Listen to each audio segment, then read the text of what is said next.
한국인의 행복 연구라는 주제로 오늘의 두 번째 세션을 시작하도록 하겠습니다. 좌장은 한국보건사회연구원 이태진 센터장님께서 수고해 주시겠습니다. 이태진 센터장님을 큰 박수로 맞이하겠습니다. 반갑습니다. 네, 지금 오늘의 두 번째 세션인 한국인의 행복 연구라는 주제로 좌장을 맡은 한국보건사회연구원의 삶의 질 연구센터에 있는 이태진입니다. 반갑습니다. 오늘 이 자리에 함께 하신 분들은 적어도 행복이 뭐지? 내가 어떤가? 행복하려면 뭐 할까? 이런 고민들을 안고 계시기 때문에 여기 오신 분들은 모두 다 행복하심에 틀림없다고 생각합니다. 앞 세션에서 물론 연구이고 포럼이다 보니까 다소 딱딱한 게 맞고요. 또 진지해야 되는 부분도 있는데 저는 가능하면 웃으면서 숨을 조금 쉬어가면서 그럼에도 불구하고 좌장의 제일 큰 역할은 시간을 엄수할 수 있도록 노력을 최대한 하겠습니다. 앞에서 이제 삶의 질에 대해서 주로 얘기를 나눴죠. 이건 지표의 한계라는 부분을 넘어서서 행복이라는 거는 본인들이 주관적으로 우리가 표현하고 나를 들여다보고 한번 우리가 인식해보는 이런 거기 때문에 사실은 삶의 지표는 지표로 바라보는 삶을 보는 거에 어떤 한계를 더 극복한 주제라고 생각이 들고요. 말 그대로 우리가 그렇지만 삶의 질적인 면을 고려하는 거에 우리가 그 전에 썼던 용어는 삶의 만족도에 더 익숙하실 거예요. 근데 질적인 면을 더 고려한 지표들이 구성이 됐고, 근데 삶의 질이 개선된다고 우리가 행복하다고 과연 할까? 삶의 질이 올라가면 행복한가? 행복이 올라가는가? 삶의 질에 어떤 영역들을 하고 행복이 높고 낮음에 더 영향이 있을까? 이런 것들도 한번 살펴보는 그런 계기가 되지 않을까 싶습니다. 이번 세션은 사실은 행복이라는 연구를 가지고 주제를 했지만 다양한 자료적인 접근이죠. 예를 들면 양적인 데이터들의 지표들이라든지 데이터들을 가지고 국제 비교적으로 우리 한국이 어떠한가, 그리고 국제적으로 비교했을 때 어떠한가를 살펴보는 점이 하나 있고요. 그 다음에 질적으로 외국 어떤 다른 나라의 경우에 삶을 좀 들여다보는 질적인 접근을 하는 주제로 발표가 두 주제가 이루어지고요. 세 번째는 우리 이제 통계청에서 시간 조사도 하지만 우리가 일상적으로 보내고 있는 행위나 그런 상태들을 보면서 그것을 행위를 할 때에 느끼는 감정이라든지 행복, 이렇게 관련시켜서 되게 행복에 대해서 아주 학제적이기도 하고 다층적이고 다면적인 그런 연구 방법들, 조사 방법들을 가지고 좀 접근해 보는 자리라 보사연이 기획해서가 아니라 통계청과 보사연이 합동으로 기획한 자리라 되게 다양하게 잘 구성이 됐다라는 제가 자찬을 해봅니다. 그러면 시간 관계상 이번 세션에 발표와 토론으로 참여해 주신 분들을 잠깐 소개해 드리도록 하겠습니다. 먼저 한국보건사회연구원의 김성아 박사님 함께해 주셨습니다. 감사합니다. 그다음에 두 번째로 서울대학교의 신혜란 교수님 참석해 주셨습니다. 감사합니다. 세 번째로 서울대학교의 최수홍 교수님 함께해 주셨습니다. 감사합니다. 그다음에 한국보건사회연구원의 이병재 연구원님 참석해 주셨습니다. 감사합니다. 네. 갑자기 제가 이게 젊었을 때는 이 민첩하고 이게 대응력이 빨랐는데 뭔가 이게 상황이 딱 되는 거에 대해서는 아직 적응이 조금 늦은 것 같습니다. 죄송합니다. 버벅거려서. 그 다음에 토론에 이어서 토론에 KDI 국제정책대학원의 최슬기 교수님 함께해 주셨습니다. 감사합니다. 그 다음에 조동훈 교수님은 우리가 발표를 듣고 나면 함께 하실 거고요. 국회 미래원 연구원의 호정호 박사님 함께해 주셨습니다. 감사합니다. 그 다음에 통계개발원의 앞에서도 1세션에서 세우려고 애쓰셨는데 최바울 실장님 함께해 주셨습니다. 감사합니다. 바쁜 시간 내주셔서 포럼에 참석해 주셔서 너무 감사드리고요. 1세션하고 동일하게 온라인과 오프라인으로 많은 분들이 참여해 주고 계십니다. 가능한 제가 실시간에 질문이나 의견들이 있는 거는 메모를 좀 해놨다가 우리가 조금 발표 듣고 나서 토론 나눌 때 제가 함께 할 내용들을 정리해 보는 시간을 갖도록 하겠습니다. 그래서 온라인으로 참여하고 계신 분들은 질문이나 의견 사항을 유튜브 채팅창을 통해서 올려주시면 제가 말씀을 대신해서 전달하겠습니다. 현장에 계신 분들도 함께 우리 의견을 질의응답 시기를 가능하면 시간을 좀 쪼개서라도 갖도록 하겠습니다. 체크를 해주시기 바라고요. 먼저 첫 번째 발표는 한국보건사회연구원의 김성아 박사님이십니다. 누가 행복한가 주요 국가의 비교와 한국의 함의를 주제로 선정해 주셨고요. 김성아 박사님은 행복 경제학, 삶의 질, 공공정책 분야를 중심으로 연구 활동을 하고 계십니다. 박수로 맞이해 주시면 감사하겠습니다. 네, 안녕하세요. 소개받은 한국보건사회연구원 김성아입니다. 이렇게 발표할 수 있는 기회를 주셔서 정말 감사드립니다. 서둘러 시작하겠습니다. 앞서 말씀해 주신 것처럼 제가 소개해드릴 오늘 발표의 제목은 누가 행복한가입니다. 이건 들으셨겠지만 국제비교 관점에서 한국인의 행복을 확인하고자 했습니다. 목차는 보시는 것과 같고요. 첫 번째 세션에서 저희가 충분히 공감대를 나누었습니다만 그래도 논의의 진행을 위해서 왜 한국인의 행복인가에 대한 질문으로 시작하고자 합니다. 앞서 송준원 국장님께서 말씀하셨던 것처럼 이미 주요 정책 목표에서 행복이나 삶의 질이라는 용어는 쓰고 있습니다. 근데 실제로 어떻게 해야 하나는 아직 저희가 기대하는 만큼은 아닌 것 같습니다. 오른쪽 그림은 주요국의 경제적 성과 대비 행복 수준을 비교하고 있는 건데요. 이것 또한 앞선 세션에서 여러 번 말씀을 해주셨는데 그림으로 확인을 해보겠습니다. X축은 로그 1인당 GDP고요. Y축은 삶의 평가로 측정하는 행복 점수입니다. 분명히 오른쪽 위로 오르는 선형 관계가 있죠. 소득이 높을수록 행복 수준은 높습니다. 그런데 그 분산은 좀 있는 편입니다. 오른쪽 위쪽에 있는 나라들이 경제 성장 수준이 높고 행복한 나라들입니다. 우리가 잘 알고 있는 복지 선진 국가들이 여기 있습니다. 아마 이후 발표에서 이 내용을 또 해주실 것 같아요. 그 회기선 위쪽에 있는 나라들은 경제 성장 수준 대비 행복 수준이 높은 나라입니다. 중남미 나라들이 여기 있습니다. 우리나라는 짐작하시듯이 성장 수준 대비 행복 수준이 낮은 빨간색 동그라미에 있습니다. 여기에서 우리가 왜 한국인의 행복을 고민을 하는지에 대한 답이 있는 것 같습니다. 행복, 삶의 질, 주관적 웰빙 굉장히 많은 단어들이 용어들이 혼용되고 있는데 여기선 이렇게 정리하겠습니다. 다양한 삶의 영역에서 이건 국민 삶의 질 지표에서 보여주시는 어떤 영역들과도 중복이 될 텐데요. 다양한 삶의 영역에서 양질의 삶을 누렸을 때 우리가 비로소 누릴 수 있는 것이 행복이다. 그리고 이건 저는 행복 경제학의 백그라운드를 가지고 있습니다만 심리학에서는 주관적 웰빙이라는 용어로 혼용해서 쓰기도 합니다. 그래서 같은 의미로 해석을 해주셔도 될 것 같습니다. 그 행복을 어떻게 측정하느냐. 앞에 그 국민 삶의 질 지표는 굉장히 많은 70여 개의 지표를 보여주셨는데 행복은 몇 가지의 직관적인 지표로 측정을 합니다. 정서적인 경험, 행복의 기분에서부터 이성적인 평가, 내 삶이 얼마나 가치 있다고 생각하느냐라는 일종의 스펙트럼에 있고요. 이건 최근에 이스털링 교수가 발간한 책에도 이렇게 소개가 되어 있습니다. 주로 삶의 평가를 소개해 드릴 건데요. 많은 분들이 들어보셔서 아실 것 같은데 세계 행복 보고서라고요. 유엔에서 후원하는 연구자 집단에서 발간을 하고 있는데 여기선 갤러벌 데이터를 쓰고 있고 거기에서 그 캔들 레더라는 삶의 평가 지표로 행복 점수를 다른 나라들과 주요 국가들과 비교해서 보여주고 있습니다.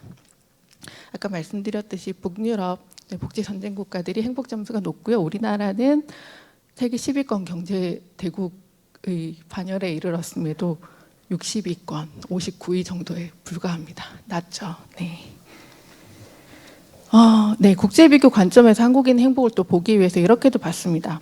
아까 북유럽 국가가 행복 점수가 높다고 말씀드렸는데 핀란드와 한국의 행복 점수 차이가 1.94점 정도입니다. 이 1.94점이 어디서 유인됐을까?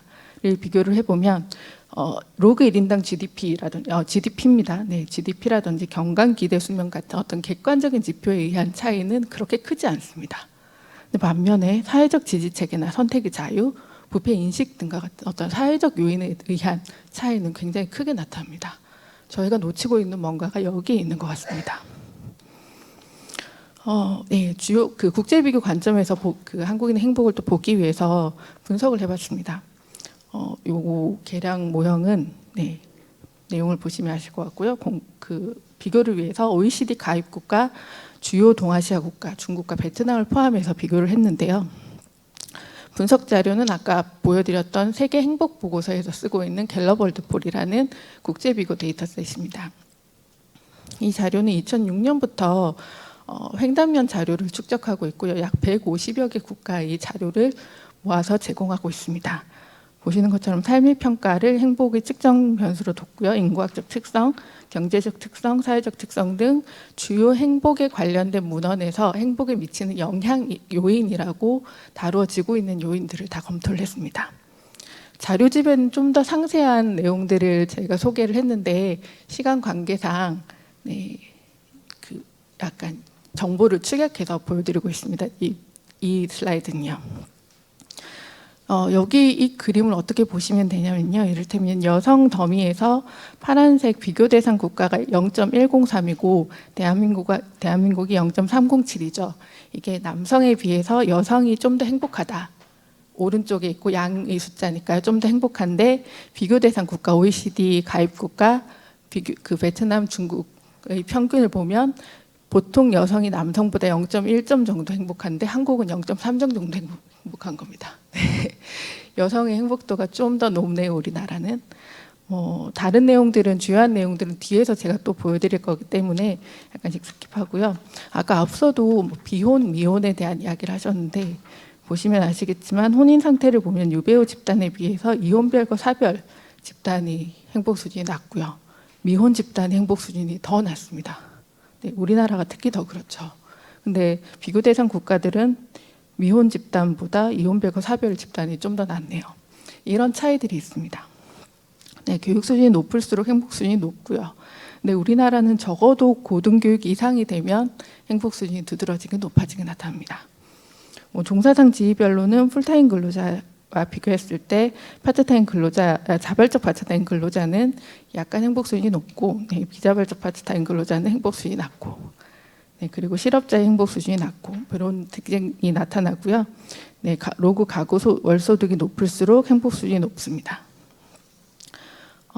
네, 도난 경험이라든지 부패 인식은 네, 행복을 저해하는 요인으로 확인이 되고 선택의 자유라든지 긍정적 미래 전망은 우리의 행복 수준을 높이는 요인으로 작용을 하고 있습니다.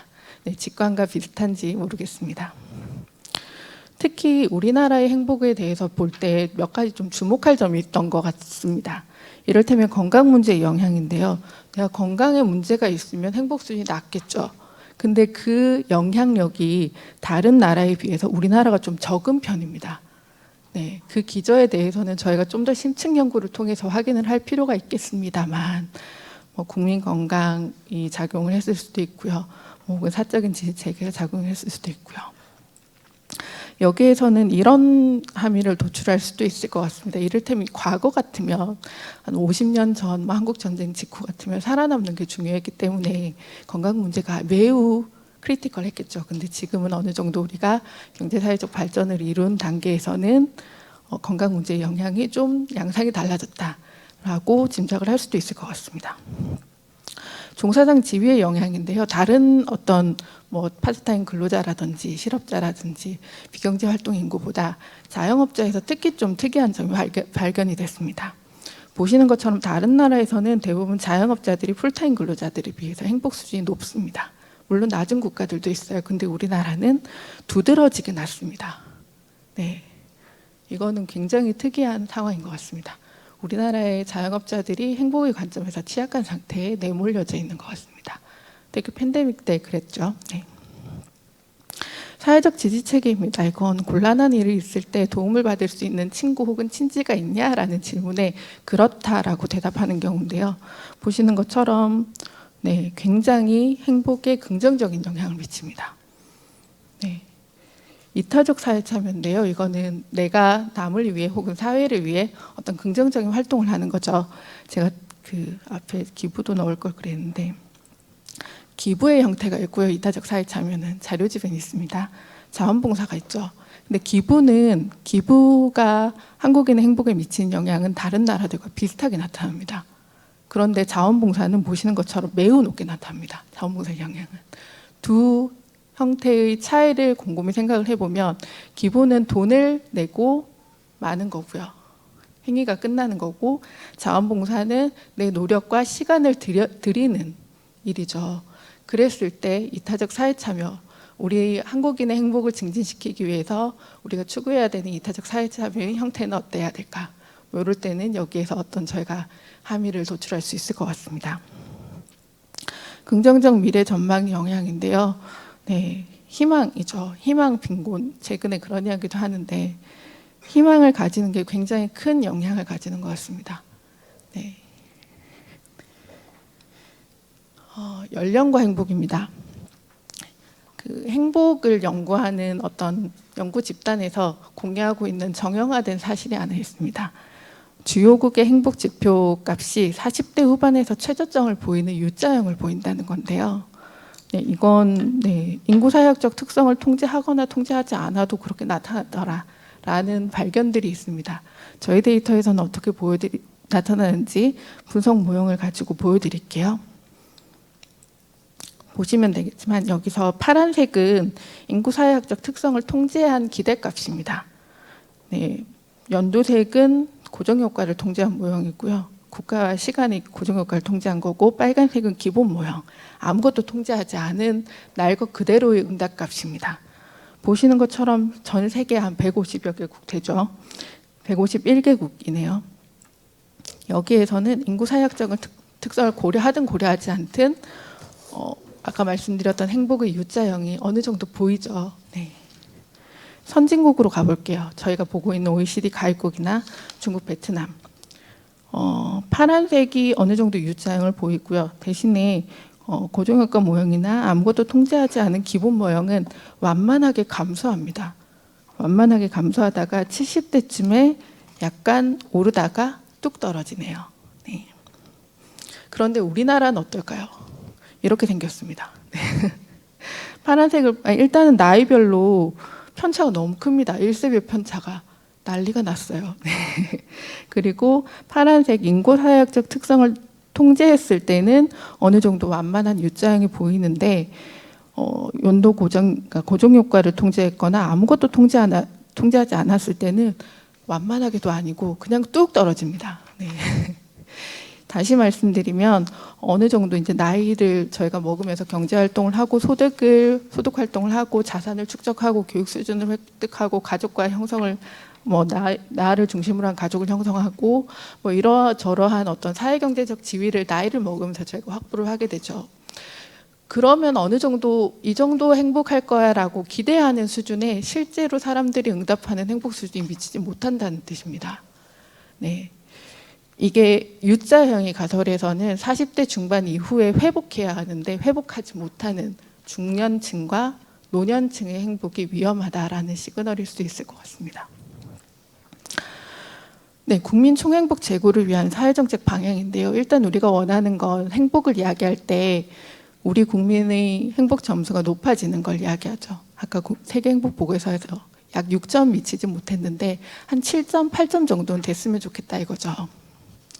그림을 보시면 X축은 캔트릴 사다리, 삶의 평가의 표준 편차로 측정하는 행복 불평등이고요. Y축은 평균 점수로 측정하는 행복 점수입니다. 두드러지게 아주 눈에 띄게 우하향하죠. 다시 말해서 행복 불평등이 높아질수록 행복 점수가 낮아진다는 겁니다. 아마 직관과 비슷하게 우리나라는 행복 불평등이 비교적 높은 편이고 행복 점수는 낮은 나라입니다. 아까도 말씀드렸지만 우리나라가 원하는 건 우리가 행복을 이야기할 때 원하는 건 우리 국민 총행복 수준이 높아지는 건데 모두 높아지는 건 일단 현실적으로 우선순위에서 잠깐 배제를 하고 그럼 두 가지 선택지가 있습니다. 행복한 사람이 더 행복할 수 있고요. 덜 행복한 사람이 행복해질 수 있습니다. 그렇다면 우리의 우선순위는 정책적 우선순위는 후자에 있겠죠. 네. 아까도 1세션에서도 계속 말씀하셨지만 행복 취약계층을 찾아내는 게 우리의 목표일 것 같습니다. 그래서 행복 취약계층 대상자 중심 접근이 필요하고요. 그들이 행복한 한국을 위한 사회적 노력이 필요하고 무엇보다 국민이 행복한 복지국가로의 제도 개선이 필요합니다. 네, 시간이 거의 다 됐네요. 앞서 말씀드린 것처럼 우리나라는 중장년과 노인의 행복 수준이 기대치에 미치지 못합니다. 이들이 행복의 관점에선 취약층인 게 확실할 것 같습니다. 자영업자들이 다른 나라들에 비해서 굉장히 낮게 나타났죠. 자영업자에 대한 관심도 필요할 것 같습니다. 고립된 삶과 행복인데요. 오른쪽 그림 보시면 우리나라에서 사회적 곤란한 일이 있을 때 도움을 요청할 수 있는 친구나 친지가 있다는 응답률이 OECD에서 가장 낮습니다. 네. 팬데믹 동안 특히 더 사회적 고립 문제가 심화됐기 때문에 지지 체계의 부재는, 특히 사적인 지지 체계의 부재는 공적인 지지 체계로 대응할 필요가 있겠다라는 생각이 들었습니다. 그래서 무엇을 해야 될까? 아까 웰빙 버짓에 대한 이야기는 앞 세션에서 굉장히 많이 해주셨습니다. 저는 이걸 행복예산제라고 이름 지었는데 뭐 다른 이야기는 앞에서 해주셨기 때문에 일단 스킵하고요. 행복을 이 주제에 연관 지을 때 행복이 할 수 있는 일은 어떤 영역, 어떤 지표가 얼마나 중요한지를 결정하기 위해서는 행복을 저희가 고려할 필요가 있다라고 생각을 했습니다. 마지막인데요. 행복 취약계층을 발굴하고 정책 효과성을 평가하기 위한 실시간 모니터링입니다. 보시는 그림은 영국에서 이런 시도를 되게 많이 하는데요. 매주 영국인의 정서를 측정한 결과입니다. 팬데믹 동안 우리가 행복이 낮아졌다라고 이야기를 하는데 연간 자료로는 사실 언제 왜 낮아졌는지 확인을 하기는 어려워요. 근데 이렇게 주간 단위를 보면 락다운이 있었을 때 확연히 그 영향이 나타납니다. 굉장히 주기적인 빈도가 높은 조사가 필요하다는 거죠. 모니터링 체계가 필요하다는 겁니다. 네, 좀 더 드리고 싶은 말씀은 많지만 후에 또 말씀을 드릴 기회를 기대하면서 이것으로 마치겠습니다. 감사합니다. 네, 발표 감사합니다. 누가 행복한가에서 누가 행복하고 그 다음에 행복의 양상이 어떤가라고 살펴봤고, 또 하나는 정책적인 방향 모색에 있어서는 어떤 행복 취약계층이 취약 집단이 어떤 집단일까, 그 다음에 그 집단한테는 모니터링과 정책 평가가 지속적으로 필요하다, 이런 제언, 좋은 제언이었습니다. 이어서 다음 발표는 서울대학교 신혜란 교수님께서 진행을 해주시는데요. 교수님은 서울대학교의 지리학과 교수로 재직 중이세요. 그래서 정치지리 이주민 연구에도 연구를 진행하고 계시는데, 특히 이 행복과 최근 들어서 삶에서의 공간적인 영향이 상당히 중요한데, 그 부분에 초점을 맞춰서 외국의 우리가 질적 연구, 행복에 대해서 질적 연구한 결과물 중심으로 말씀해 주시겠습니다. 발표 부탁드립니다. 네, 안녕하세요. 서울대학교 지리학과에 있는 신혜란입니다. 저와 최수홍 교수님께서 발표할 것은 저희가 3년간 진행했던 행복에 관한 질적 연구 방법을 쓴 연구인데요. 북유럽과 중남미랑 한국을 제 경우에는 비교해 보겠습니다. 행복 연구가 방금 이제 발표하신 것처럼 이론적 논의도 많이 했지만 행복 지수를 개발하고 그다음에 행복 수준을 계량을 해서 나라별로 비교하는 것이 굉장히 주된 흐름이었어요. 근데 여기서 행복이 항상 고민을 가져다 주는 이유가 뭐냐면, 물질적인 기반이나 뭐 사회복지 제도를 하는 것이 그거를 계속 높이면은 행복도가 똑같이 높아지면은 괜찮은데, 거기에 집중하면 되는데 그게 그렇지가 않은 거예요. 국가별로 보면 어디에는 꽤나 좋은 조건을 가지고 있는데 사람들이 불만이 굉장히 많고, 어디에는 좀 못 살고 그런데도 굉장히 행복도가 높게 나오거든요. 그래서 그 개인 해석의 심리적인 역동성이 항상 사람들에게, 연구자에게, 정착 입안자들에게 어려움을 주는 건데요. 수능을 하느냐, 회피를 하느냐, 저항을 하느냐, 불만을 가지느냐 하는 것인데요. 그래서 그냥 단지 이 숫자를 보여주는 것만으로는 한계가 있겠다. 그리고 또 다른 이유는 행복의 그래서 이 구체적인 맥락이 굉장히 중요하다는 것을 점점 갈수록 느끼게 되는 겁니다. 그러니까 자연 환경도 당연히 중요하고 사회 구조도 중요해서 그것을 그 맥락에 관한 이해 없이는 좀 더 우리가 행복에 관해서 실제로 이해하기는 좀 힘들지 않겠나. 그리고 행복이 흑이냐 백이냐, 행복하냐 안 행복하냐, 5 정도 행복하냐 7 정도 행복하냐, 이런 상태로서가 아니라 그 과정으로 보면, 특히나 이제 한 개인과 앉아서 얘기해 보면요, 그 과정이 정말로 역동적입니다. 그래서 그런 의미에서 이제 질적 연구 방법의 중요성이 점점 높아지고 있는데요. 제가 여기에서 조금 주목하는 것은 아마티아 센의 역량 이론에 입각해서 이 인생에서 선택할 수 있는 자유를 중심으로 보는 건데요.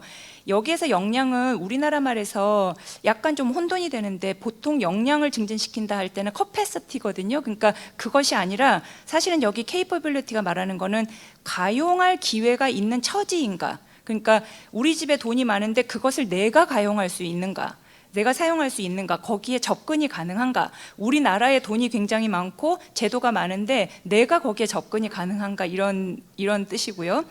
그것을 이제 좀 더 공간적인 측면으로 좀 발전을 시켜보면, 이 주거와 이동 선택의 자유인데, 이게 저희가 대도시, 특히 수도권을 중심으로 봤기 때문에 중요하게 나타났습니다.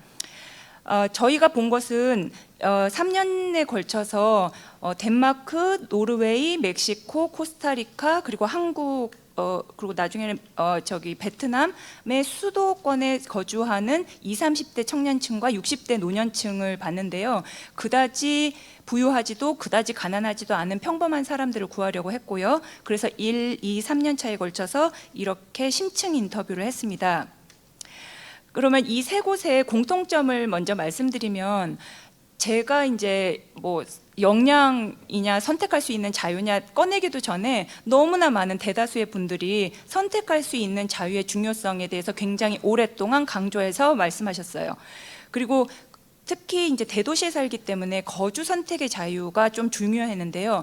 집값의 문제가 특히나 치안하고 잘 결부되어 있어서, 그리고 한국 같은 경우에는 좀 문화적인 특권하고 결부되어 있어서 서울에 살 수 있는가 없는가, 그런 것 때문에 사람들은 얘기를 많이 했고요. 이동의 자유가 저희가 이제 의도한 건 아닌데 코로나 상황하고 맞물려지면서 굉장히 중요하게, 특히 중남미 같은 경우에는 대면 접촉이 너무나 중요한 나라들인데 그 코로나 때문에 굉장히 괴롭다는 얘기를 많이 했고, 한국은 좀 특이하게 군대가 그 중에서 거의 100% 나왔습니다. 그러니까 군대 가는 것이 이동의 자유에 있어서 제한을 당하는 거, 그리고 여성들 같은 경우에는 안전과 관련된 거예요. 그리고 대다수 면담자들이 대도시에 거주하는 것을 굉장히 선호했다는 것도 공통적으로 나타났습니다. 그래서 좀 이렇게 이동 자유의 제한을 조금 살펴보면, 멕시코의 이 피면담자는 정말 코로나 때문에 힘들다는 얘기를 하면서 저희가 인터뷰도 줌으로 했거든요. 근데 이제 그 중남미에서 같이 만나서 안고 뭐 이렇게 하는 게 굉장히 중요한데 격리되어 있어서 타인과 접촉이 부족하니까 너무 불행한데, 그나마 개를 산책시키러 가서 공원에서 다른 견주들 만나서 손 흔들고, 그것이 이제 즐거움이다. 그리고 두 번째는 이 코로나 팬데믹으로 인해서 선택의 폭이 좀 제한적이 될 것이라고 생각하고, 하지만 다른 또 사람들은 일과 삶의 균형이 이것 덕분에 개선되었다, 뭐 이런 얘기도 했습니다.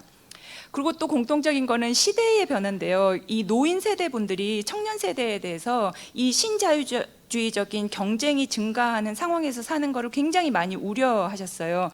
근데 좀 재밌는 거는 뭐냐면, 코스타리카의 이 피면담자 같은 경우에 뭐라고 했냐면, 코스타리카가 교육도 무료고 사회자원에 대한 접근성이 높다는 거예요. 그래서 누구나 열심히 일하면 무언가를 성취할 수 있기 때문에 젊은 사람들이 너무나 일중독으로 열심히 일을 한다고 그랬어요. 근데 이게 나중에 한국에 와서 들어보면요, 반대의 이유지만 똑같이 말씀하십니다. 뭐라고 하냐면 사회자원에 대한 접근성의 불평등이 너무 높기 때문에, 그래서 젊은이들이 너무 죽으라고 일을 한다는 거예요. 그래서 조금 생각해 볼 만한 이슈라고 조금 생각했고요. 근데 공통적으로 점점 일만 하면서 사람들이 산다는 얘기를 했습니다. 그리고 공통적으로는 행복할 수 있는 기제를 발전시키는 거에 굉장히 적극적이었어요. 이게 나중에 조금 차이도 있는데요. 그래도 좀 하나씩 살펴보면 북유럽의 경우에는 그 시스템에 대한 신뢰가 굉장했습니다. 그러니까 빈부격차가 크지 않은 게 되게 큰 이유다. 그리고 제가 좀 생각했던 거와는 달리 부채의식 같은 게 너무 많았어요. 그러니까 가난한 나라에 대해서 굉장히 과도할 정도로 죄책감을 많이 느끼고 그리고 부모님 세대는 나만큼 자유가 있지 않았다는 것에 굉장히 큰 빚을 진 듯한 그런 얘기를 많이 했습니다. 그리고 북유럽에서 또 하나 특징적인 거는 동호회 활동, 그 어소시에이션이라고 말하는 활동의 중요성인데요. 정말 많은 피면담자들이 약간 집착하고 있다고 생각할 정도로 이 동호회 활동이나 정말 넓고 얕은 친구 관계를 많이 가지고 있는 것에 굉장히 의의를 두고 그것이 없으면 자기 삶이 보람이 없는 것처럼 느끼는 것처럼 이렇게 좀 도덕적인 의미도 좀 부여하면서요. 그리고 이제 이분들이 웃으면서 얘기한 게 북유럽이 덴마크나 노르웨이가요 잘 따진대요. 그러니까 어떠한 좀 불공정이나 그런 것도 그냥 넘어가지 않는다는 겁니다. 그래서 국제기구에서 일하는 한 피면 남자가 그래서 자기네들이 너무 미움을 많이 받는데요. 다른 나라 사람들이 오만하다고 이렇게 생각한다는 거예요. 그것이 나중에 좀 한국하고 좀 비교할 만한데요. 중남미 같은 경우에는 이제 안전에 대한 염려가 굉장히 많고 특히 멕시코 같은 경우 그랬고요. 코스타리카는 군대를 폐지했기 때문에 그냥 군대가 없다는 것뿐만이 아니라 권위적이거나 위협적인 태도가 없다. 이것이 굉장히 중요했고 핵심 집단, 특히 이제 친구 중에서 자기랑 말이 맞는 핵심 집단이 너무너무 중요했습니다. 그리고 이제 중남미에서 또 이렇게 눈에 띄게 나타난 것이 행복을 만드는 방식을 학습한 거에 대해서 누구나 할 말이 너무나 많았어요. 그래서 감정을 분리한다든지 경계를 확립시킨다든지 아니면 자기가 달리기를 체계적으로 한다든지 그런 얘기에 대해서 굉장히 좀 시간을 많이 할애해서 했습니다. 한국은 결국은 우리가 한국에 있는 분들의 행복을 보기 위해서 앞서 이제 그 분들을 본 건데요. 한국에서 글쎄요. 그러니까 여기서도 굉장히 그 자유를 많이 강조를 했어요. 비슷하게 갇혀 있는다고 하더라도 예를 들어 국가의 강제 때문에 군대에 있을 때는 너무나 불행했지만 자기가 선택해서 재수를 한다고 완전히 갇혀 있는 생활을 했을 때는 정말 행복했다. 뭐 이런 식으로 자유에 대한 얘기를 많이 했거든요. 그런데 제가 그 전에 생각했던 거하고는 조금 달랐던 부분이 뭐냐면 경쟁 때문에 굉장히 불행할 거라고 생각했던 것보다는 사실은 그 노력해서 성취하고 인정받는 경험이 굉장히 행복한 걸로 많이 나타났어요. 그러니까 그걸 어떻게 알 수 있냐면 청년층이나 그 노년층이나 할 것 없이 그 부분을 너무 열을 많이 내서 열심히 말씀하셨어요. 굉장히 큰 거를 성취한 분들이냐면 그렇진 않았습니다. 그런데도 그게 너무 중요한 거예요. 그러면 뭐가 그것 때문에 불행했냐면 자기는 자기 성취에서 괜찮았고 혹시 성취를 못하더라도 그걸 받아들일 수 있었는데 그 자기 성취에 대한 가족의 반응에서 이분들은 많이 무너지는 걸 보였습니다. 특히 청년층 같은 경우에는 부모님의 문제 아니면 노년층 같은 경우에는 자기가 한다고 엄청 했는데 이렇게 자식들하고의 관계에서 잘 안 되는 경우.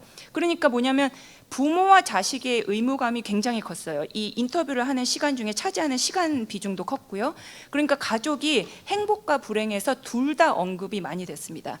그런 식으로 삶의 진도를 내는 것에 대한 중압감, 거기서 오는 외로움이나 공허함. 그러니까 관계가 없어서 외롭다기보다는 그 가족 간의 관계가 너무나 글쎄요. 그게 다이나믹하기 때문에 거기서 오는 외로움이 많았는데 또 하나 큰 점은 순응과 저항에 있어서 소극적이었어요. 한국 분들이 불행한 상황에 대해서 순응하는 것도 그렇게 적극적으로 하진 않았고 자기 기제를 발전시키는 걸 그렇다고 저항하고 자기 목소리를 냈느냐 하면 그것도 하지 않는다고 얘기했습니다. 그래서 제가 그냥 이거를 종합해서 얘기를 하면 평등한 물질적인 기반이 굉장히 중요하고 경쟁과 가족의 의미를 조금 더 입체적으로 살펴보는 것이 중요하겠다는 생각이 들고요. 스스로 선택하는 삶을 존중하는 서로의 삶의 태도를 존중하는 그런 모습이 중요하겠다고 결론 내리겠습니다. 감사합니다. 예, 고맙습니다. 사실은 질적인 연구의 이 장점은 정말 사례 중심으로 생동감 있고 현실감 있는 얘기들이 논의가 되어 있어서 더 풍부하고 좋은 것 같습니다. 다음은 그 서울대학교의 최수원 교수님이 발표를 해주실 거고요. 교수님은 서울대학교 사회과학대학의 인류학과 교수님으로 재직 중에 계십니다. 94년부터 베트남에 거의 뭐 현지 연구를 거의 하고 있는 전문가이십니다. 지역 전문가이시고요. 아마 앞서서 우리 신 교수님 말씀하신 부분하고 이어서 베트남하고 해서 종합적으로 또 인류적인 접근에서도 행복을 얘기해 주시지 않을까 싶습니다. 발표 부탁드립니다. 예, 저는 문화인류학하는 최수홍입니다. 그 1차 년도에는 노르웨이, 덴마크 갔고요. 2차 년도에 멕시코, 코스타리카, 그리고 3차 년도에 제가 이제 베트남을 담당했습니다. 아시다시피 이제 1차 년도 했던 거는 행복 수준이 좀 평균 이상이고 좀 잘 사는 나라. 그리고 또 되게 그러니까 행복하고 잘 사는 나라. 두 번째는 제로 못 사는데 행복은 어쨌든 왜 이렇게 행복 지수가 높을까 이런 나라. 그다음에 베트남은 경제도 별로 못 사는데 행복하지도 않은 나라. 뭐 이런 세 나라를 했고요. 사실 저는 공장 노동자 전공이라 이거 별로 관여가 없었는데 노르웨이, 덴마크, 멕시코, 코스타리카 이런데 한번 가서 연구를 해보고 싶다는 생각에서 했는데 1차 연도는 갔어요. 근데 그 코로나가 터져서 그 다음부터는 가지도 못하고 줌으로 계속해서 전혀 행복하지 않은 행복 연구였습니다. 그다음에 저희가 이제 비교문화 하면서 제가 초점을 맞춘 건 이제 정말 경제적으로 잘 사나 이제 사람들한테 물어보는 거예요. 잘 산다고 생각하니? 그다음 너희들은 뭐 정치적인 어떤 제도적인 현실은 잘 돼 있다고 생각하니? 이걸 하나 물어보고 그거와 관계없이 너는 행복하냐? 그 이유가 뭐냐? 이걸 물어보고 이제 그 사이에 간극이 어떻게 나타나는가? 이걸 이제 저희가 인터뷰를 했고요. 그다음에 신 선생님이 말씀하신 대로 중산층을 했지만 이제 노년층하고 청년층이 또 그게 어떻게 다른가를 그 나라에서 했습니다. 그 다음에 우선 이제 첫 1차 년도에 한 거는 이제 덴마크와 노르웨이 갔는데 우리가 알다시피 뭐 경제 되게 굉장히 GDP 높은 나라죠. 1인당 GDP. 그 다음에 무상 의료하고 교육. 이거는 확실한 나라죠. 그러니까 거기는 뭐 아파도 걱정 없고 교육받는 건 공짜니까 다 걱정이 없습니다. 그런 걸 보면 이제 우리가 일반적으로 이미지로 알고 있는 건 생계 어려움이 없는 정말 우리가 본받아야 되는 나라다. 이렇게 돼 있잖아요. 근데 막상 가보니까 그리고 현실에 가보니까 중산층이 별로 못 살아요. 우리보다. 외식 한 번도 하기 물가가 비싸서 못하고 그렇게 생각보다 물질적으로 풍족하지 않더라고요. 그러니까 예를 들면 청년주택 같은 경우 우리하고 똑같아요. 유일한 관심이 주택을 갖는 거예요. 그래서 되게 작은 주택이라도 그다음 대출 그걸 위해서 많은 대출을 받고 그다음 세금도 되게 높고 그다음에 생활도 보면 여러분이 즐기고 하는 생활보다도 제가 보기에는 상당히 단순해 보였어요. 그 인터뷰를 해보면 그 중장년 세대도 뭐 저희 같은 교수들 은퇴한 사람들을 보면 은퇴자금 같은 것들 많고 그렇게 우리나라 중산층처럼 그렇게 뭐 자산이 많아 보이지 않은 그런 은퇴 교수들도 많았고 그 다음에 무엇보다 소비 물가가 되게 좋았어요. 그래서 사실은 잘 사는 나라이고 평균적으로 잘 사는 나라인 건 분명한데 정말 중산층 특히 중상층이 정말 잘 사나?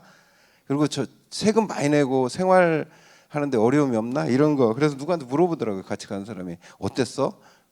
역시 좋아? 그래서 우리나라 중산층들은 완전히 반대할 것 같은데 만약 이런 식으로 살자 그러면 이런 얘기가 있었고 근데 이제 그 반대로 행복하냐라는 문제를 만족하냐 더 사는 게 이런 거 물어보면 사회 문제에 대한 문제제기가 적어요. 그러니까 예를 들면 우리는 최소 문제가 생겨도 굶어 죽지 않아. 아파도 병원을 갈 수 있어. 그 다음에 두 번째 중요한 게 뭐냐면 부자 되면 뭐야? 과시소비가 없는 나라. 그러니까 그래서 사실 상속세가 굉장히 있고 상속세가 거의 없거든요. 근데 없는 나라도 있고 없기도 하고. 근데 불만이 없어요. 왜냐하면 부를 갖는다는 것 자체가 엄청난 과시소비를 하는 것도 아니고 그 다음에 하녀들도 한여를 두는 아프리카나 우리는 가정부, 파출부, 한여 이런 게 없는 사회가 이 노르웨이하고 덴마크 그렇습니다. 스웨덴은 또 많이 다르다고 그러더라고요. 그런 데고 세금이 진짜 자동차 같은 걸 몰고 다니가 특히 전기차 아니면 몰고 다니면 세금이 너무 많아요. 근데 그 세금에서 물어보면 세금 당연히 내야 되는 거다. 이 사회를 위해서라는 게 제가 인터뷰한 사람들은 거의 뭐 예외 없이 세금이 높은 거에 대한 그 불만이 별로 없었어요. 그다음에 그러면 뭐 돈 벌어서 뭐 하냐? 그러면 굉장히 그 소박한 자기 그 가족 단위, 친족 아니고 가족 단위에 그리고 희대라고 이제 별장이 있는데 이 사람들 소원은 뭐냐면 그 시골에 조금 오두막 같은 거 놓고 아들 시대라고 하고 그 오두막을 물려주는 게 되게 중요한 그런 거예요. 그러니까 물질적으로 보면 그렇게 풍족하지 않은데 왜 그럴까 하고 그 사회에 대해서 왜 이렇게 만족하면 우리 사회가 가장 정의롭다는 거예요. 우리만 정의로운 게 아니라 못 사는 나라에 대해서도 지구 환경에 대해서도 뭐 이런 거예요. 근데 이게 이제 사실 그러면 이게 맨날부터 계속 그랬냐? 그럼 우리 어머니 때는 가부장도 있었고 부자들이 좀 까불면서 여러 막 그 소위 말하면 계급 갈등도 있었고 그랬다는 거예요. 역사적으로. 근데 그게 사회적 합의에 의해서 이제는 많이 많이 이제 정착이 돼 있고 우리는 그런 걸 이룬 나라라는 그런 자부심. 그러니까 그 사람들이 행복한 건 우리는 가장 정의롭고 좋은 나라, 좋은 사회에 살고 있다라는 게 실제 현실이 그렇게 엄청나게 그 사람들이 잘 살아서가 아니라 굉장히 중요했다. 그 다음에 그래서 물질적 풍요보다는 약간 이상적으로 구성된 정의로움. 에 대한 행복감 느끼기가 있었고 그래서 환경, 평등, 자유, 평화 이런 거에 대한 정치적 욕구가 엄청 강했어요. 젊은 사람들도 뭐 하고 싶냐고 그러면 항상 이 얘기들을 해요. 특히 환경 문제는 와 이렇게까지 환경 문제에 신경을 쓸 수 있을까 하는 생각이 들고 그게 정의로운 사회 그런 사회에 사는 게 행복한 거지 물질적으로 엄청 돈을 많이 그래서 의외시죠. 북유럽 복지국가는 정말 부자고 잘 먹고 잘 살고 잘 나눠서 그런 줄 알았는데 의외로 그렇지 않았다는 거고 중남미 사회는 사실 경제 수준도 낮을 뿐 아니라 좀 끔찍했어요. 인터뷰하면서. 왜냐하면 치안 정말 끔찍하고 의료 문제도 너무 비싸고 교육 문제도 정말 문제가 많았고요. 두 나라 다 멕시코와 코스타리카 특히 사회 경제적 불평등 이런 거에서 뭐 직업들도 특히 멕시코 같은 데는 뭐 코스타리카 그렇지만 거의 소비재 뭐 관광 뭐 그다음에 이제 3차 산업 위주라서 너무 사회경제적 불평등도 있고 어려운 경제 상황들이 있었고 마약 범죄 이런 거 일상화돼 있고 공권력이 얼마나 경찰서나 뭐 어디 가면 내가 무슨 일 당했는가 그런 얘기들을 일상적으로 하고 있었고요. 여성들 경우는 남성 우월주의와 어떤 폭력들 이런 거에 대한 강한 의식과 고통 경험들에 대한 생생한 진술도 많이 들을 수가 있었어요. 그러니까 우리가 보면 좀 끔찍하죠, 사실. 그런데 약간 차이는 있어요. 코스타리카는 500만 소국에다가 약간 경제적으로도 훨씬 좀 나은 나라인데 여기도 뭐 그리고 여기는 사회민주주의 이런 게를 좀 지향하고 개인주의가 좀 발달해 있어서 상대적으로 좀 낮긴 했지만 기본적으로는 저희 입장에서 보면 아까 말한 치안, 의료, 교육제도 같은데 문제가 많았는데 코스타리카에도 보면 여기는 유명한 말이 티코의 프라비다라는 말이 있어요. 티코가 우리 티코 차가 아니라 코스타리카인의 애칭이래요. 그리고 프라비다는 순수한 삶이란 뜻이에요. 그러면 이해는 가요. 왜냐하면 여기처럼 천혜의 자연환경이 있고 그래서 관광 천국인 데가 없어요. 그런데 사실은 그거보다는 삶이란 건 순수하게 과도한 욕망을 좀 줄이고 순수가 뭔지는 저도 잘 모르겠지만 뭔가 깨끗하고 순수하게 살아야 된다라는 것들을 일상적으로 외치고 산대요. 그래서 사실은 이게 이제 근데 누가 잘 살아야 되냐? 개인이 개인주의가 굉장히 아마 식민주의 영향인 것 같은데 개인주의가 발달해서 내 삶이 뭐 세상이 어떻건 나는 좀 순수하고 그냥 내 삶을 즐기며 살면 되는 거다라는 그런 세계관들이 있고 여기가 세계에 어떨 때는 1, 2 정도 지금은 이제 많이 떨어졌습니다만 한때 세계에서 가장 행복한 나라라는 소리까지 들었어요. 근데 현실보다는 삶을 만족하고 살아야 된다. 우리 이런 데서 사는 게 너무 좋지 않느냐. 뭐 가족이 있으면 가족과 행복한 게 좋죠. 이런 식의 만족. 그런데 이제 멕시코는 좀 달랐는데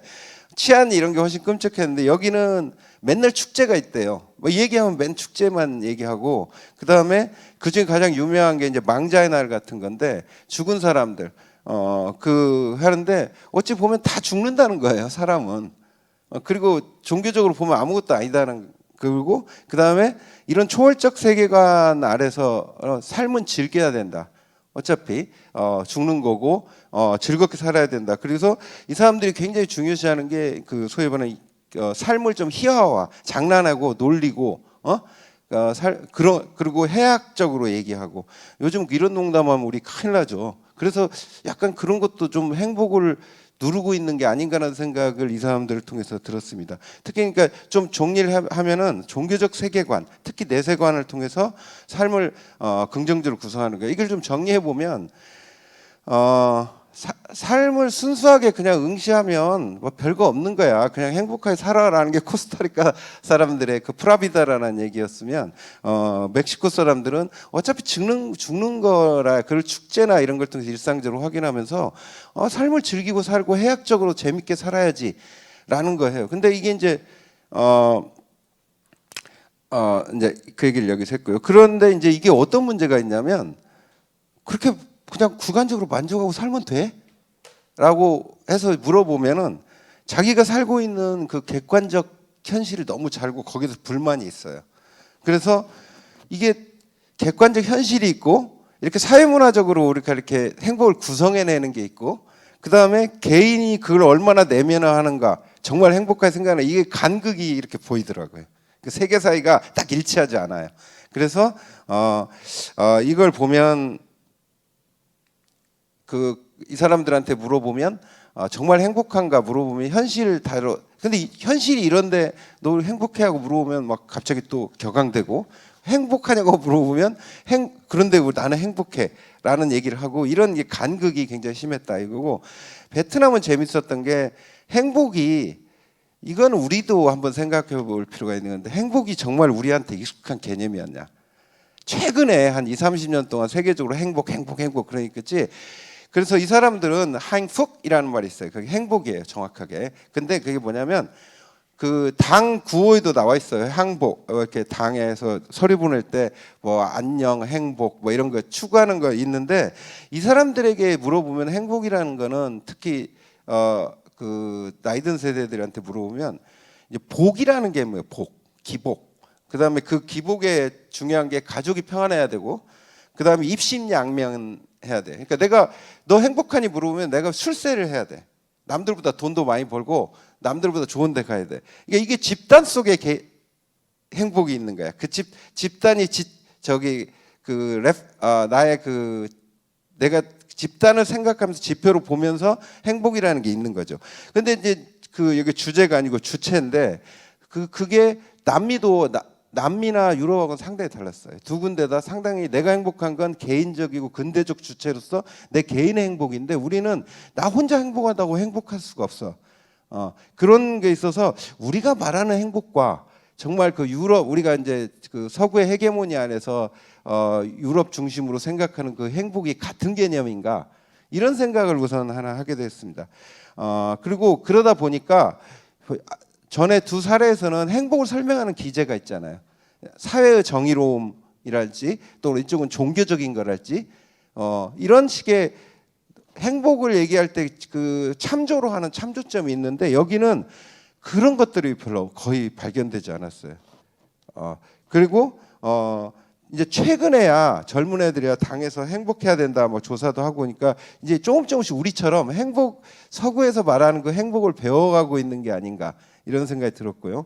그 다음에 이제 그 역사적으로 이제 물어보면 어떻게 그럼 잘 사냐 물어보면 행복하냐 물으면 노년 세대하고 청년 세대가 상당히 달라요. 왜냐하면 베트남 전쟁을 겪고 가난한 시절을 겪었던 사람들과 상대적으로 그 시기를 지나서 사회에 나왔던 청년 세대가 상당히 달랐고요. 그래서 노년 세대는 집단적인 그러니까 가족이 행복하거나 사회가 잘 살지 않는 내 행복이 있는가라는 의심을 철저히 한다면 개인들은 그것과 독립해서도 내가 행복을 추구할 수 있다라고 청년 세대들은 그런 걸 좀 생각하는 것 같다 했습니다. 그래서 이걸 물어봤어요. 그래서 베트남이 살만한 데야? 너 베트남 떠날 생각 없어? 그러면 절대로 떠날 생각이 없대요. 그래서 만족하구나 그랬더니 사실은 제가 이제 거기 전공자기도 해서 파보면 사실 떠나고 싶어 해요. 근데 떠날 수가 없어요. 왜냐면 베트남에서 이주하는 게 이렇게 쉽지 않거든요. 가난한 나라에서 뭐 캐나다, 미국에 가는 게. 그래서 이거는 좀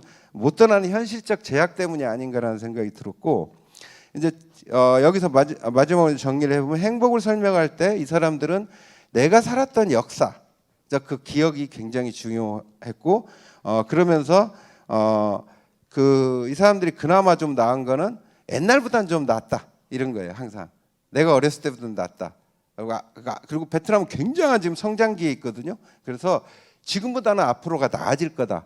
그런 생각을 하는 것들이 굉장히 중요했고, 그러나 이제는 이제 집단이 참조점이 되었던 게 이제 가족주의, 가부장주의 이런 게 굉장히 약화됨으로써 이제 개인의 행복을 뭔가 추구하기 시작하는, 우리 행복을 배워가는, 행복이란 이런 거야 하고 누군가 가르쳐준 그 행복을 배워가는 게 아닌가라는 거고, 그런데 세 나라에서 공통점, 특히 그 두 번째 남미하고 이 베트남 사례의 공통점은 그렇게 아무리 구성을 해도 현실이 계속 나를 괴롭히는 거야.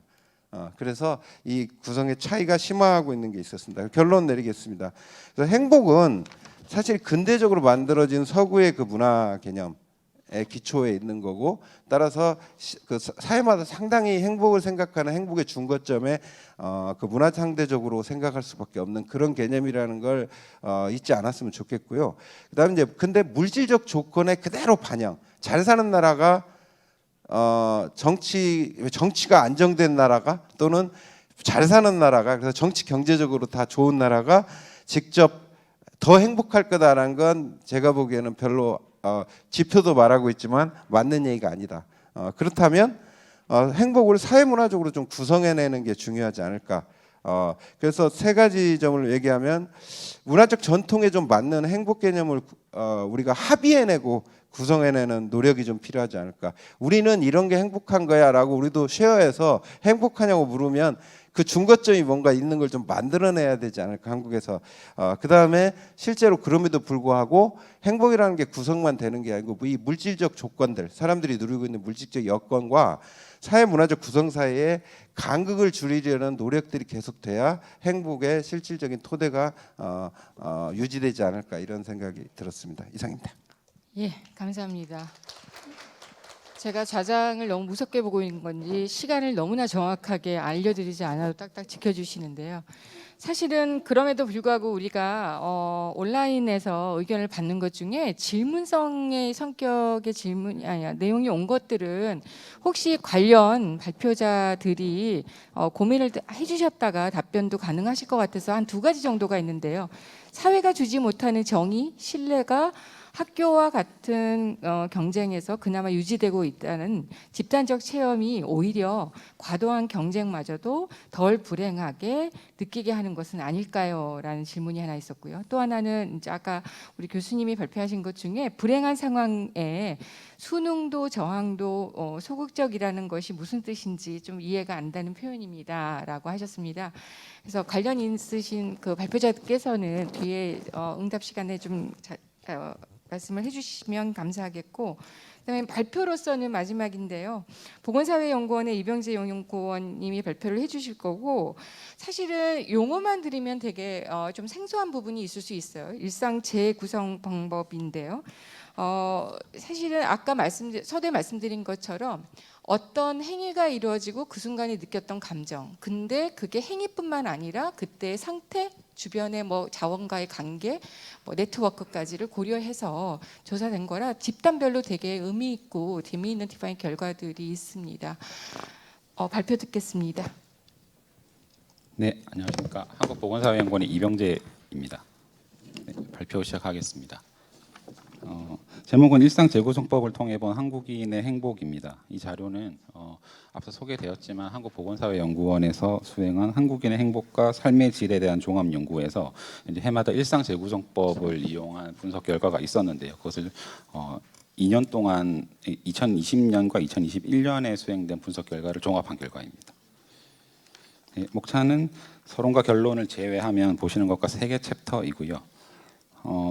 왜 한국인의 행복인가에 대한 문제 제기는 사실 앞에서 발표를 해주셨기 때문에 특별히 언급할 부분은 없는데요. 그러니까 한국은 계속 반복되는 이야기지만 높은 경제 성장을 이루었음에도 불구하고 행복 수준이 낮은 국가로 분류가 되고 있습니다.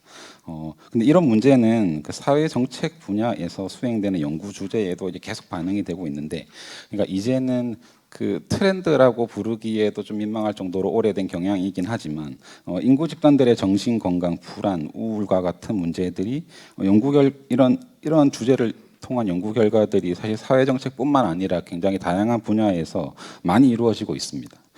노인의 우울과 정신 건강 문제는 사실 이들이 사회적인 취약계층이라는 특징 때문에 어느 정도 수면 위로 드러나고 있지만, 그 청년과 중장년 같은 경우는 사실 이들이 스스로 경제 활동을 통해서 자기 삶을 꾸릴 수 있다라는, 그리고 건강을 유지할 수 있다라는 기대감이 있기 때문에 논의를 굉장히 정책적으로 발전하지 못하게 되는 원인이 되고 있는데요.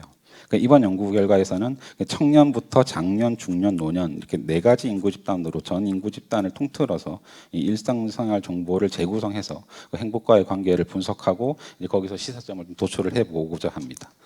이거는 이제 전반적 만족도 등의 지표를 활용한 좀 단편적인 삶의 질을 측정하는 기존의 측정 방법을 보완하기 위해서 일상 재구성법을 적용했다라는 것을 미리 말씀드립니다.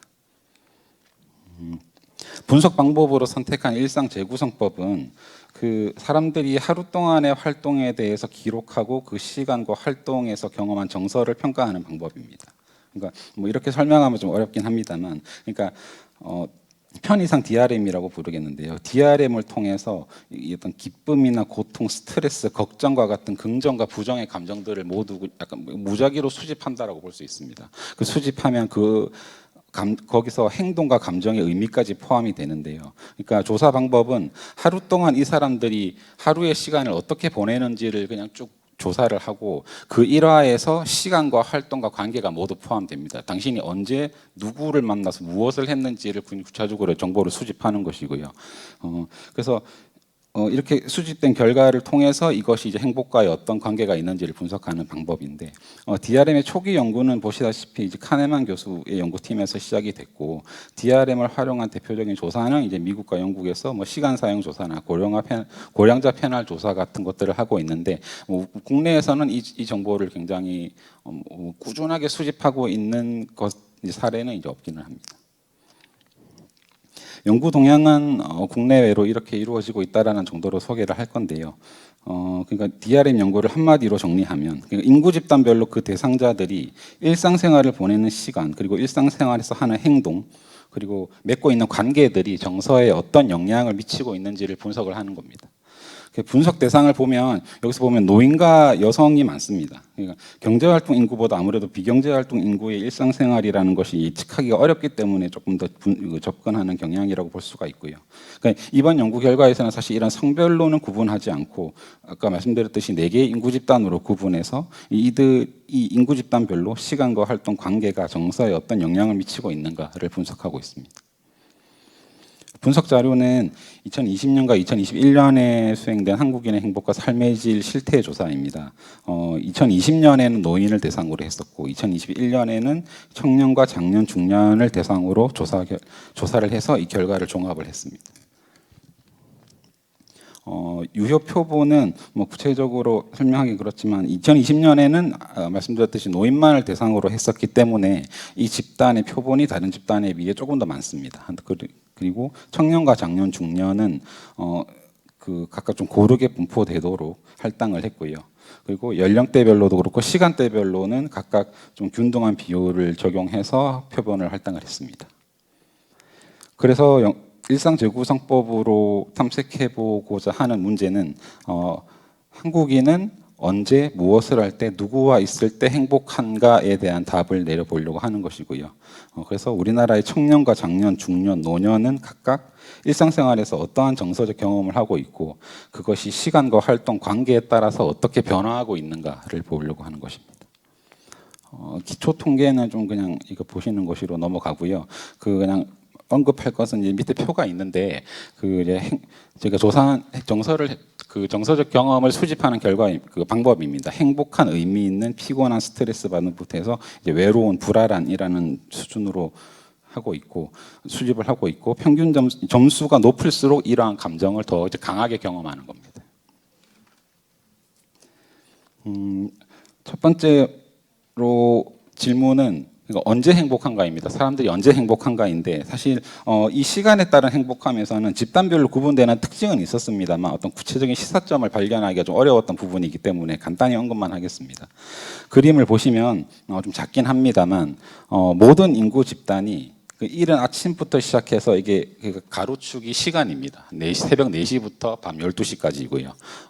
Y축이 행복의 수준인데요. 모든 인구 집단이 시간이 흐름에 따라서 그러니까 새벽부터 시작해서 자정에 이르기까지 행복한 정서를 어떻게 경험하는지를 보면 그냥 꾸준히 증가하는 것을 볼 수가 있습니다. 그림이 작아서 수치는 잘 안 보입니다만 그 점수를 비교해 보면 노년층의 행복감이 사실 여기서는 조금 높게 나타났고 이거는 조사 시점의 차이일 수 있습니다만 그 다음이 중년, 청년과 장년이 거의 비슷한 수치를 보여주고 있습니다. 그러니까 연령이 낮아질수록 행복감 수준이 좀 낮아진다고 볼 수가 있습니다. 의미 있는 정서적 경험은 집단별로 좀 차이를 보이는데요. 청년은 조금 감소를 했지만 큰 변화가 없고 장년과 중년이 시간에 따라서 증가하고 있고 노년층은 좀 뚜렷하게 감소하는 경향이 있습니다. 그러니까 이것도 사실 절대적인 수치를 비교하면 노년에서 가장 높기는 합니다만 이 그림만 보면 사실 청년층 같은 경우는 의미 있는 삶을 살고 있다는 정서 자체에 대해서는 뭐 크게 이 삶에 영향을 받지 않고 있고 노년층에서는 조금 그 장년과 중년 노년에서는 이 의미 있는 경험에 대한 어떤 정서가 뭐 약해지거나 강해지거나 하는 좀 차이점을 보이고 있다고 볼 수 있습니다. 스트레스 받은 정서는 청년부터 중년까지는 감소하고 노년은 증가하고 있습니다. 그러니까 스트레스 정도 또 보면은 점수는 노년층이 가장 낮은데 하루 동안 경험하면서 노년층은 이 스트레스가 증가하는 반면에 젊은 층은 처음에는 스트레스를 좀 받으면서 시작했다가 하루를 마감할 때는 스트레스가 좀 낮아진다라고 볼 수가 있습니다. 피곤한 정서를 보면 청년과 장년은 시간의 흐름에 따라서 피곤한 정서가 감소하고 중년과 노년이 증가하는데요. 그러니까 이러한 결과들을 그냥 종합을 하면 일단 사람들이 행복한 정서를 느끼는 거는 하루를 시작할 때보다 마무리할 때 좀 더 강하게 경험을 하고 있는데 수치로 보면은 긍정적인 그 정서일수록 젊은 층이 그 나이가 있는 사람들이 더 많이 경험하고 있고 부정적인 정서일수록 좀 젊은 사람들이 더 강하게 경험하고 있다라는 걸 종합할 수 있습니다. 그 두 번째 연구 질문은 시간 다음에 무엇을 할 때 행복한가인데요. 청년과 장년, 중년, 노년 이 각각의 인구 집단이 어떤 활동을 할 때 각각 그 정서를 얼마나 경험했는지를 점수로 산출하고 가장 높은 점수를 받은 것과 가장 낮은 점수를 받은 활동을 이제 표에 나타낸 것입니다. 그러니까 인구 집단별로 지금 화살표가 있습니다. 그러니까 위로 향하는 화살표에 있는 활동은 가장 이 정서를 강하게 경험하는 활동이고 아래로 향하는 화살표에 있는 활동들이 이 정서를 가장 약하게 경험하는 활동들입니다. 그래서 모든 인구 집단을 통틀어서 가장 뚜렷한 결과를 보이는 것이 배우자, 연인, 가족과 친밀한 시간을 보내는 것입니다. 그러니까 모든 인구 집단에서 모두 배우자, 연인, 가족 등과 친밀한 시간을 보낼 때 행복한 정서를 가장 강하게 경험하고 있고 지금 표시된 것처럼 스트레스 받은 슬픈, 고통스러운, 외로운, 불안한 이런 감정들은 굉장히 약하게 경험하고 있습니다. 그래서 이러한 결과는 성이나 연령 등과 같은 조건과도 무관하게 가족이나 연인과 같은 가까운 관계에서 충족되는 정신적인 만족감이 상당하다는 것을 의미를 합니다. 그 두 번째로 두드러진 활동은 이 일인데요.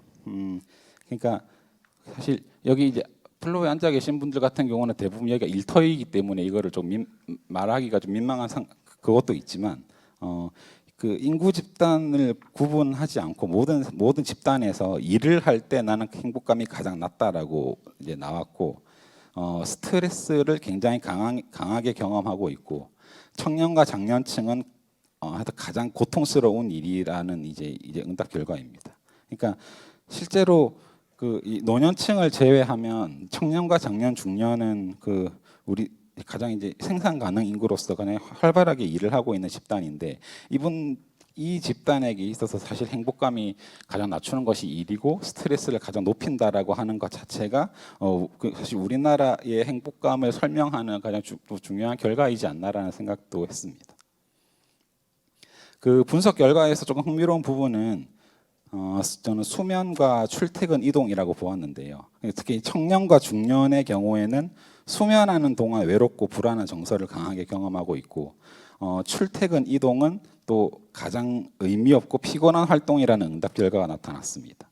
사실 이 출퇴근 이동은 일과 관련된 활동으로 볼 수 있기 때문에 결국 그러니까 일과 관련된 활동들이 피곤하고 스트레스 받는 일이라는 것은 그러니까 젊은 세대부터 중년 세대까지 일을 하는 집단에게 있어서 굉장히 동일하게 적용이 된다고 볼 수가 있습니다.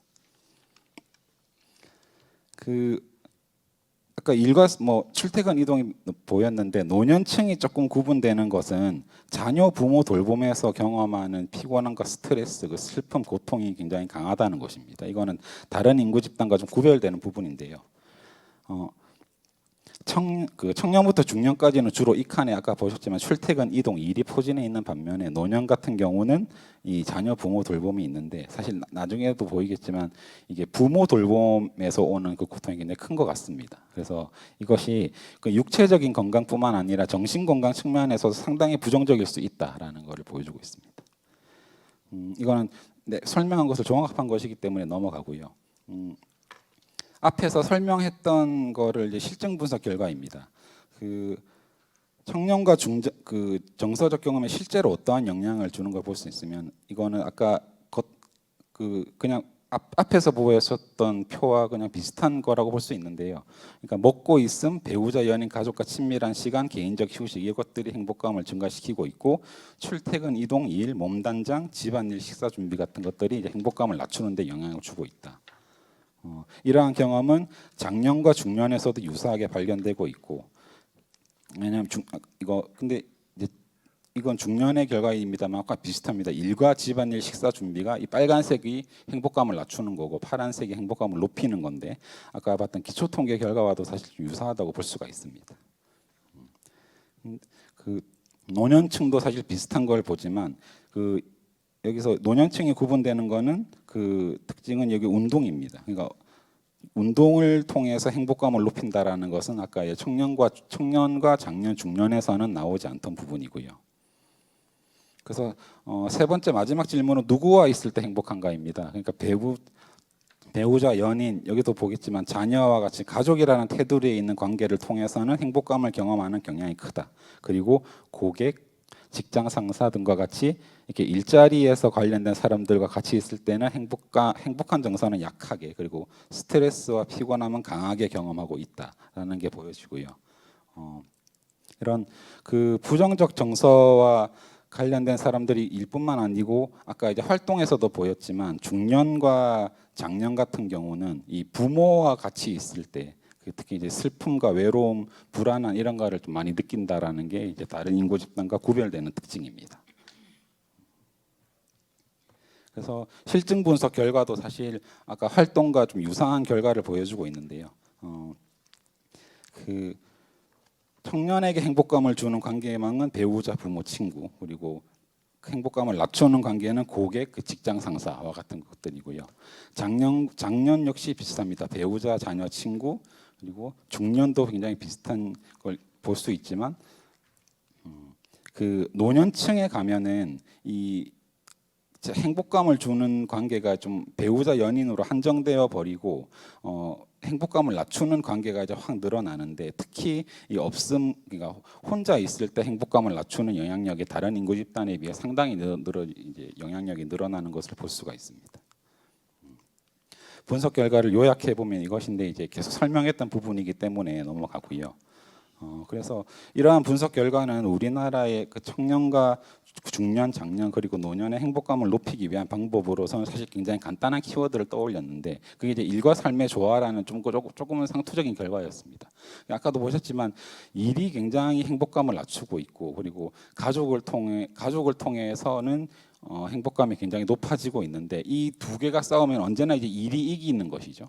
그래서 계속 행복감이 좀 낮아지는 결과를 우리가 가져오는 것 같은데 그래서 이런 경쟁적인 문화를 개선하고 근로 시간을 줄이는 거 이제 이거와 이제 가족을 포함해서 사회적 관계망을 좀 건강하게 형성하는 거 이거가 동시에 역할을 해야 이 행복감에 대한 문제를 좀 역전시킬 수 있다라는 것이고요.